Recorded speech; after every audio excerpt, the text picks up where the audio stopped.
you've worked with a lot of good receivers in your coaching career, but and I know this so early, but does this trio of Cooper, Gallup, and Lamb have the potential to be the best trio or group you've worked with?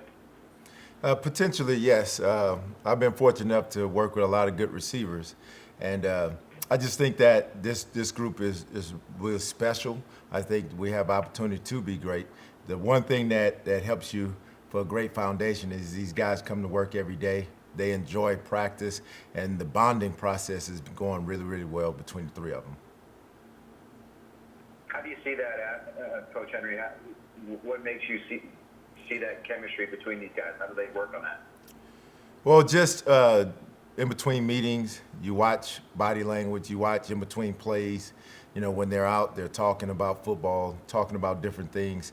And then also, when we're doing special teams fundamentals, we know we get in groups, and guess who's in the group? Those three. So you kind of watch those things, and, you know, being the youngest of 8, I watch a lot of things. So I study a lot of things, and just watching their body language and the chemistry of them, and it's coming together, and it's a good thing to see.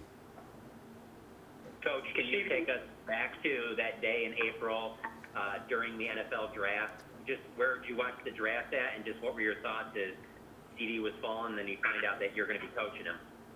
Well, I was at home, and, you know, I was watching the draft and the way everything was falling, and, you know, and just to preface that, at the Combine, I talked to him. I had an individual meeting with him, the interview, and I'm talking to him. In the back of my mind, I was like, there's no way I'm going to get this guy. So it's like, you know, I'm doing this interview, and come to find out we have some things in common. And then fast forward to the Combine, I'm at home, and I'm watching everything unfold, and I'm like, we have an opportunity to get this guy. Like, there's no way he's going to fall this far. And things like this doesn't happen, you know, very often. You know, the opportunity of a lifetime only lasts a lifetime of the opportunity, and it's gone. So we're fortunate enough to be in position to get him because he's a great football player.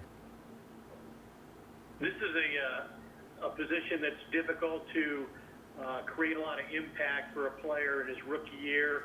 And beyond that, you've lost so much of the offseason, all the preseason games for evaluation and for him to learn. Yet he talks about being ready to contribute early in his rookie season. What allows him to have that potential despite all of these circumstances that would suggest otherwise? Well, the circumstances are the circumstances, and we have to abide by those and, you know, having an off season. But he's a guy who can pick it up. And the biggest thing is expectations are expectations. And in the room, we have expectations we talk about, you know, within the room that we keep amongst ourselves. And so he knows that, you know, what's expected in the room. And, you know, just talking to him and picking things up and just kind of fast forwarding to get him to where he needs to be. You know, we're still a long way to go. There's a lot of hard work, you know, to be put in, and he's doing the work, and he's asking questions, and he's inquisitive. You know, and the biggest thing for me is, you know, coaching this position for a long time, you know, for 23 years, and 10 of them have been in McNeese State, so it helps me because I never had a receiver that just came in and just really played receiver. I had to develop those guys and really break those things down to the commonality of just understanding a lot of the football IQ of it. And so those are the things that are in progress. You know, we know he's extreme talent, but it's the little tweaks and things of nature. You have to be a coach on the field and understand situational football, you know, route techniques, leverage, angles, you know, things of that nature. You know, the speed and the catching ability is there.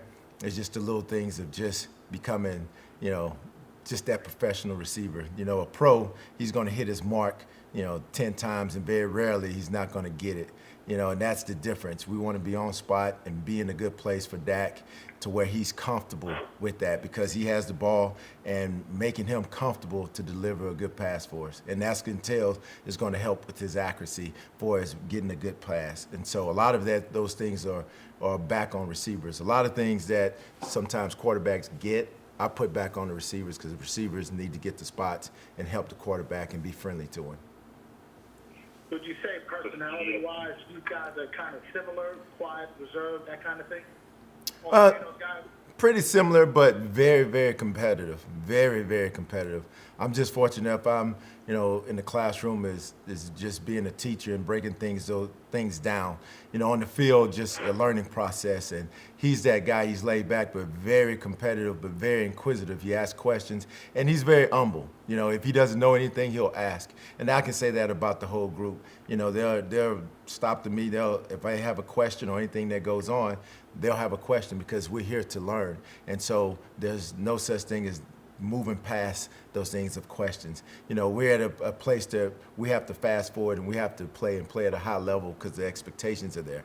So there's no way we can not have questions unanswered, because the thing is we have to ask questions. Most people don't want to ask questions or stop. It's like pulling teeth. But here, in the class setting and when we're teaching, it's open for that. We love discussion. We love of why we do it. We're not just doing things. We're going to learn why we're doing it, how we're doing it, and what's the proper technique to do those things. So just breaking those things down to them.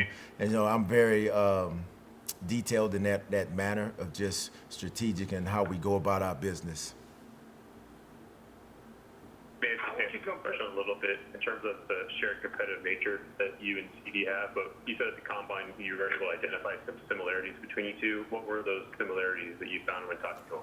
Well, you have forms of, just to get background information on the young people and, that the players and, like, where are you from? He says, well, Coach, I was born in Opelousas, Louisiana. My parents were born in Opelousas, Louisiana.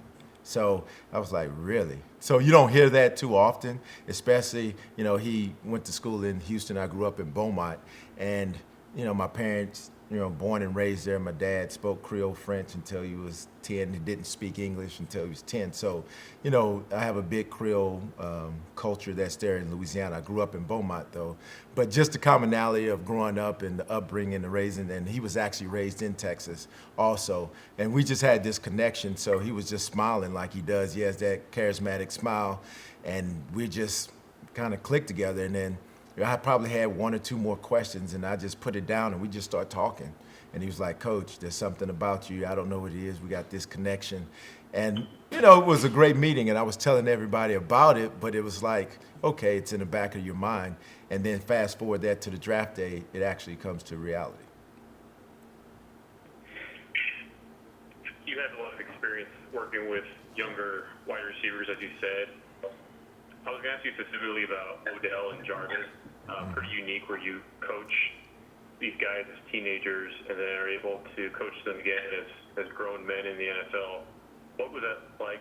I suppose that relationship that you had with both of them, I'm sure it was tough to leave them from Cleveland to here. But overall, the enjoyment you find in seeing a young receiver's development through. It was actually a joy to coach those guys, in college. And they were guys who just soaked everything up like a sponge. And just to see the progress and the football IQ and the development of them, and also the off the field things. I'm very close with both of them families. It's just one of those things where we're more than just, coach, player, but more of a mentor, like a father figure to them.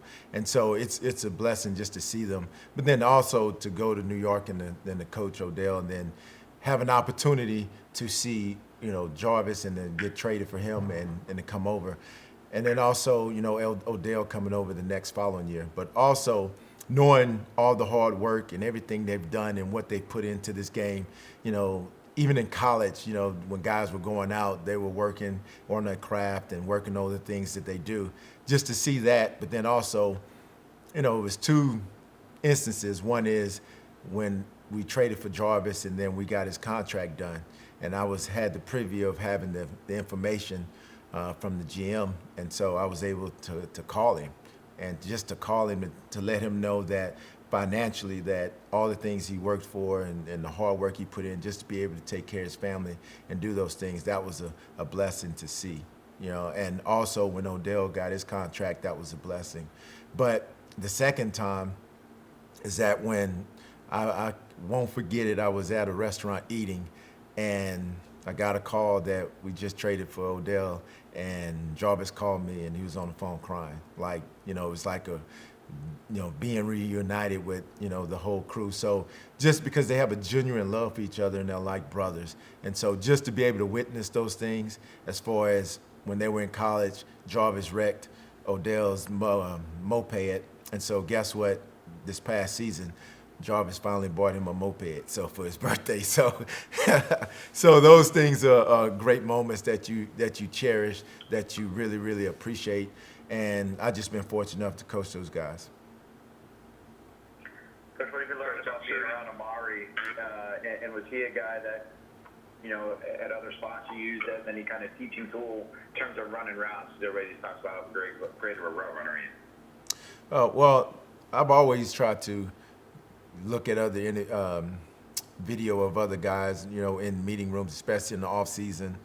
Just kind of look at craft, look at their craft and work on their craft and perfection. He's a guy who can run routes, has great body control, great lean, and he can stick his foot in the ground and separate. And so those are the attributes you look for. He's a guy that I've always watched, even, from college, because I was coaching at LSU, and he's a guy who made a play, in the end to beat us. So it was one of those things. I've always followed his career and just kind of look at, from the side, from the rear view. But I always like to present that to all the players that I coach, because there's so many ways to do one thing. There's no clear-cut, cookie-cutter way to do one thing. Coach, I'm sure that you've seen receivers and their demeanor in training camp could be different during the season with some natural frustrations that might happen throughout the year. Is that why it's so important that these three are creating such a bond and chemistry, that knowing that things might not go their way at some points during the season, but yet they've kind of got each other's back right now? Yes, that's part of it, because people don't care how much you know. They just want to know how much you care. So one of the things that I loved about CeeDee is that he was able to reach out to the other guys, when he was drafted, and just, talk to them. And because there's going to be things that are being said or not said. And so we want to make sure that we treat those things and we get out in front of those things ahead of time, and just clear cut communication. That's the biggest thing. It's all about communicating with each other and understanding, and we have a level of understanding in this room. So like I say in the meeting, straight talk and straight understanding. So we're not going to beat around the bush. If there's something or any issues, we need to get that out in the forefront. And you have a coach like me that you can buffer those things out. I love when players want the ball and they go at it. That's competitive. Any great player in this league, you got to have a little emotion. You got to have a little, for us competing and at the highest level. So things are going to happen. But that's part of it. We just gonna stay the course. The biggest thing is we just got to be a duck in water, and underneath we're paddling. We're moving, and we're just gonna work hard and take one day at a time. We got time for one more. Coach, is there any receiver you would compare CeeDee to, just from the past? Anybody? Not really. He's kind of unique. Again, teaching the system, receivers in the system, where I'm always accustomed to, we're going to play multiple spots and play everything. And that way the defense can't just line up and know exactly where you're at. And he's a guy who is he has some good body presence for his agility, physical strength. He's wiry, strong. He can catch the ball. He has a good catching radius. But as of now, it's still early on. That's yet to be determined, but his upside is tremendous. Thank you. Thank you, Coach.